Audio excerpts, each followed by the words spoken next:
So hello guys, आपका स्वागत है मेरी नई वीडियो पे। और आज की वीडियो पे हम लोग HTML में कुछ 3 टास्क करने वाले। तो हमारा पहला टास्क जो होगा वो होगा HTML में फाइल बनाना, और दूसरा टास्क जो होगा वो होगा एक बटन बनाना HTML। और हमारा जो तीसरा और लास्ट टास्क होगा वो होगा आप लोग को सिखाना कि हेडिंग्स और पैराग्राफ क्या होते हैं और उनको कैसे बनाते हैं HTML में। तो आज की वीडियो का स्टार्टिंग करते हैं हम लोग यहाँ से। और पहले तो आप लोग को अपना जो जहाँ से भी आप करते हो, जैसे कि मैं करता हूँ अभी विजुअल स्टूडियो कोड से करता हूँ, तो आपको वो ऑन कर लेना है। तो वो ऑन करने के बाद आपको यहाँ पे एक फ़ोल्डर खोलने को ऑप्शन आएगा। मैं आपको दिखा देता हूँ। आपको ओपन फोल्डर करना होगा, ओपन फोल्डर करना पड़ेगा और आपको अपना फ़ोल्डर का लोकेशन देना पड़ेगा। जैसे कि मेरा फ़ोल्डर अभी आप देख सकते हो HTML करके यहाँ पे, तो मैं अपना HTML का फ़ोल्डर का लोकेशन दे दूँगा। तो अभी जस्ट मैंने अपना HTML का फ़ोल्डर का लोकेशन दे दिया है, तो मेरे को यहाँ पे जितने भी HTML फाइल्स है वो दिखा देंगे और जो अलग फाइल्स है वो भी दिखा देंगे। लेकिन अभी जिसका नीड है मुझे वो है 2 फाइल्स बनाने में। मुझे मतलब जिसका नीड है वो मेरे को HTML फाइल्स की नीड है, और ये पहले से नहीं थे, आपको मिलेंगे नहीं, लेकिन मैंने बनाए हैं। तो इसको बनाने का जो प्रोसेस है वो भी सिंपल है। आपको बस क्या करना है, एक बार डिलीट कर देता हूँ आपको दिखाने के लिए। आपको बस यहाँ पे नाम देना है इंडेक्स। सो इंडेक्स बस एक नाम है, उसके आगे आपको .html लगाना पड़ेगा। और अगर आप इंडेक्स नहीं भी देते, कुछ और देते हो, अपना नाम देते हो या कोड का नाम देते हो, कुछ भी देते हो वो चलेगा, लेकिन आपको .html देना पड़ेगा। वो नहीं देने से काम नहीं करेगा। तो अभी मैंने यहाँ पे एंटर दबा दिया है। और यहाँ पे अगर आपको ये बनाना नहीं आता, ये जो HTML का बेस जो कोड होता है वो बनाना नहीं आता है, तो आपको बस क्या करना है, यहाँ पे लिखना है HTML लिखते ही आपको 2 ऑप्शन आ जाएंगे। एक हो गया HTML का एट्रीब्यूट और एक होता है HTML का पूरा बेस। अगर मुझे बेस चाहिए तो मैं ये दबाऊंगा, और अगर मेरे को XML चाहिए तो मैं ये दबाऊंगा। लेकिन मुझे अभी XML नहीं चाहिए, मुझे जो चाहिए वो है HTML का बेस। मतलब मुझे नहीं, आपको भी चाहिए होगा, तो आपको बस ऐसे दबाना है और HTML का बेस फाइल आ जाएगा। तो अभी मैं आपको समझाता हूँ ये इसका मतलब क्या होता है। तो HTML और डॉक टाइप HTML को हम साइड में रखते हैं और हम लोग हेड और बॉडी का सीखेंगे। तो हेड का मतलब होता है जो हमारे टॉप में ये जो चीज़ें होती है उसका मतलब होता है हेड। मतलब जैसे टाइटल आप देख रहे हैं, वो टाइटल है ये चीज़। रुकिए, अभी तो मैंने इस वाले फाइल का ऑन करके रखा है। मैं इस वाले फाइल का ऑन करूँगा तो मेरे को दिखाएगा, जैसे मैंने यहाँ पे लिखा है डॉक्यूमेंट, तो मेरे को यहाँ पे क्या दिखाएगा, मेरे को यहाँ पे दिखाएगा डॉक्यूमेंट। तो अगर मेरे को नहीं चाहिए डॉक्यूमेंट, मेरे को अपना नाम देना है, तो मैं देख सकता हूँ इरफान। ठीक है, मैं इरफान नाम दे सकता हूँ, लेकिन अभी मुझे इरफान ही चाहिए तो मैं यही दूँगा। और अभी फर्स्ट टास्क हमारा कंप्लीट हो चुका है, जो कि था HTML में एक फ़ाइल बनाना। तो फाइल बनाना मैंने आपको सिखा दिया है। और अगर आप चाहते हो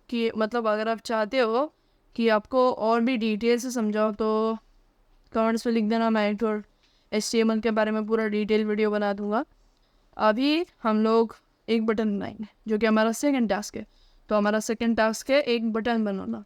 तो बटन बनाना शुरू करते हैं। तो फर्स्ट ऑफ ऑल, अगर आप विजुअल स्टूडियो कोड या कोई अच्छे से कोडिंग सॉफ्टवेयर से मतलब कोड कर रहे हो, तो आपको ऑलरेडी मतलब एक तो सजेशंस में आ जाएगा। यहाँ पे जो सजेशंस आप देख रहे हो उसमें आ जाएगा। और अगर आप नोटपैड से या किसी और अच्छे ना होने वाले से जो कि सजेशन नहीं देता उससे कर रहे हो, तो आपको फुल लिखना पड़ेगा। तो अभी मैं तो विजुअल स्टूडियो कोड से कर रहा हूँ, तो मेरे को बटन लिखते ही पूरा कोड आ जाता है।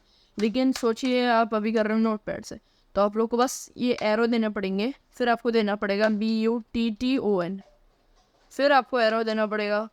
तो अभी तो मैं विजुअल स्टूडियो कोड में कर रहा हूँ तो मेरे को ऑटोमेटिकली आ जाता है। लेकिन अगर आप उसमें कर रहे हो नोटपैड या कोई ऐसे जहाँ कोडिंग सॉफ्टवेयर है जहाँ पे आपको सजेशन नहीं आते, तो आपको बस फिर से एरो दबाना है, स्लैश देना है। तो अभी देखिए फिर से आ गया, क्योंकि मैं विजुअल स्टूडियो कोड से कर रहा हूँ। आप भी विजुअल स्टूडियो कोड यूज़ कर सकते हो, लेकिन मैं भी अभी विजुअल स्टूडियो कोड ही यूज़ कर रहा हूँ, जो कि बेटर है। तो यहाँ पे मैं अभी बटन लिखूँगा। बटन लिखने के बाद मुझे अब एरो देना पड़ेगा। तो अभी ये मेरा पूरा एट्रीब्यूट बन गया। अगर आपको ये कलर्स नहीं भी दिखा रहे तो इसका मतलब है कि आपका कोडिंग सॉफ्टवेयर में ये कलर्स नहीं दिखा रहे, इसका मतलब है कि आपको कोडिंग सॉफ्टवेयर में ये है नहीं। ये जो कलर्स दिखाते हैं ये मतलब एक मतलब इनका मतलब कोई मायना तो नहीं होता, इम्पोर्टेंस तो नहीं होता, लेकिन ऐसे ही मतलब देखने में अच्छा लगता है।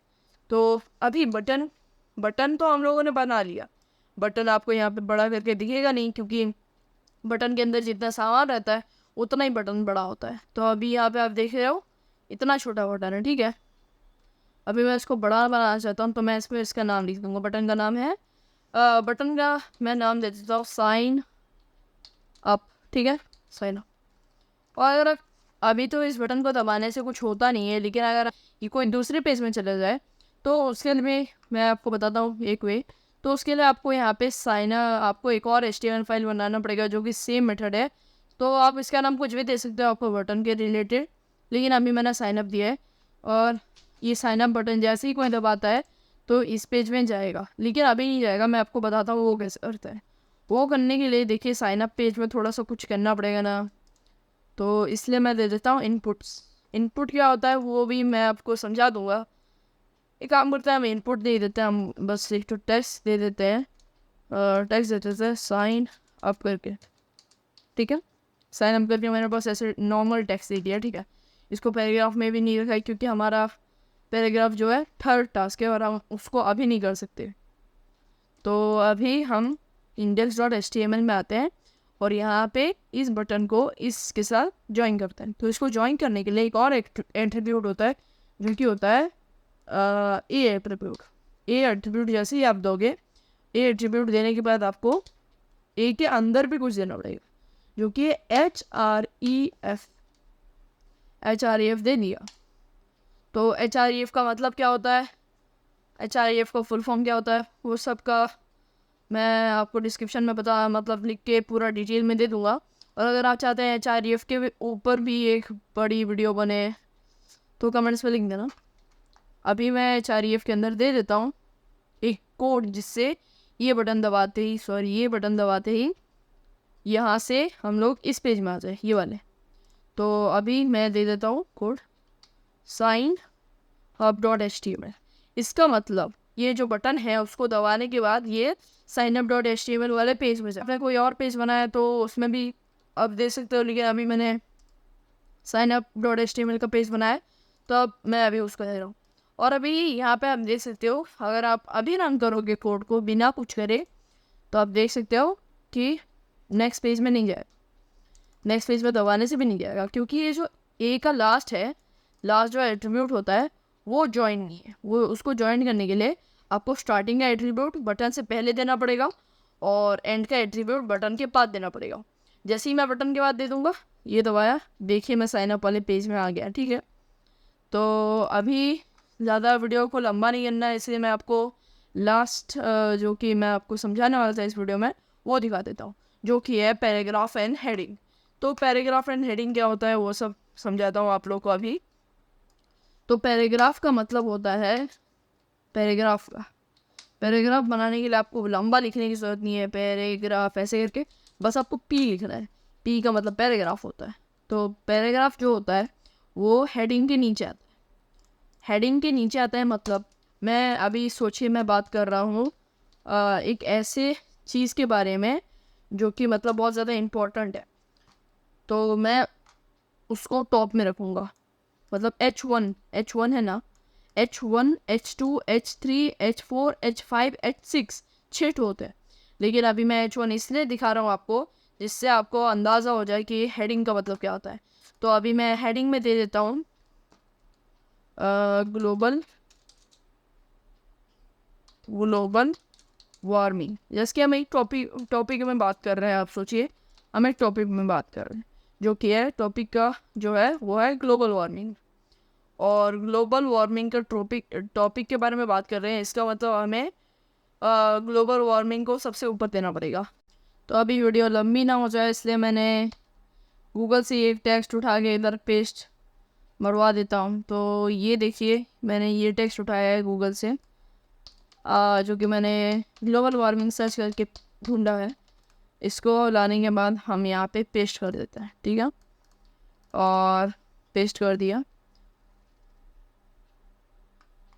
तो H1 का मतलब ये होता है, क्योंकि ये पेस्ट क्यों नहीं हो रहा, और क्या एक ज़्यादा, हाँ ये लिखे।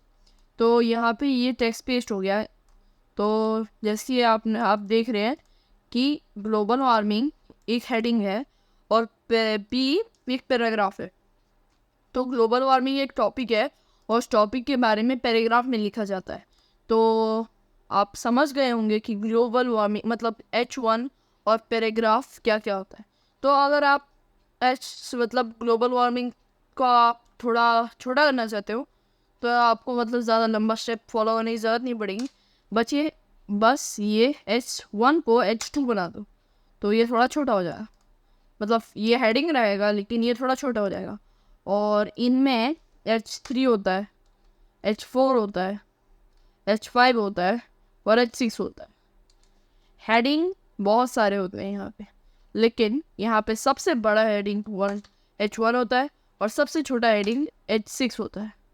तो आप समझ ही गए होंगे कि हेडिंग और पैराग्राफ क्या होता है। तो आज की वीडियो के लिए बस इतना ही, बहुत लंबी हो गई है वीडियो। तो कल की वीडियो पे मिलते हैं और कल हम ये HTML के कोर्स को आगे कंटिन्यू करेंगे। और ये HTML कोर्स का पार्ट 1 था, पार्ट 2 कल आएगा, तो वेट कीजिए कल तक।